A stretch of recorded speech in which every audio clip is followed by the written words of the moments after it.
साहब, ये हफीज़ की तरफ सारी तोपों का रुख हो गया है, आपको क्या लग रहा है, हफीज़ आकर कुछ प्रेस कॉन्फ्रेंस करेंगे या कुछ करेंगे या खामोशी से बैठ जाएंगे वो भी? आसिफ भाई, आपको याद होगा रिजवान ने जो बात कही थी वो सारों ने सुनी। रिजवान ने कहा कि ये ओपनिंग जोड़ी तोड़कर गलत हुआ है, हमें दुख भी हुआ। बाबर ने बड़े दिल का मुजाहरा किया और मुझे ये बात बड़ी कैटेगोरिकली आप सबको ही पता है। खैर, रिजवान ने रेजिस्ट किया था। रिजवान ने कहा था कि मैं T20 में ओपन से नीचे नहीं खेलूंगा, तो फिर वो उन्हें खामोश होना पड़ा।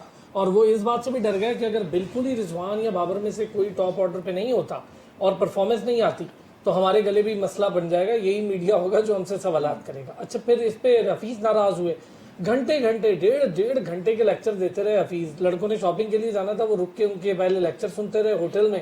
फिर जब वो गए स्टेडियम में प्रैक्टिस सेशन में, तो पहले एक लेक्चर हुआ और उसके बाद 45 मिनट का एक लेक्चर हो गया, जिसके बाद लड़कों ने बस करवाई। उन्होंने कहा जी बस करें, बस हमें जाना है, बहुत हो गया लेक्चर।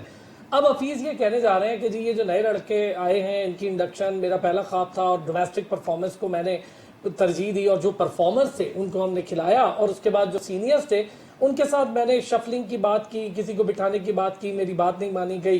तो मुझे ये लगता है कि मैं इस तरह काम नहीं कर सकता। जाहिर है उन्हें काम करने ही नहीं देना आगे, तो उन्होंने फिर कहना कि गोंगलुओं से मिट्टी झाड़ना, उन्होंने कहना कि जी मैं इस तरह काम नहीं कर सकता। हालांकि कुछ ठीक है, हफीज के कुछ फैसले मुझे ठीक लगते हैं कि नए लड़कों को चांस देना, थोड़ी डेयरिंग की।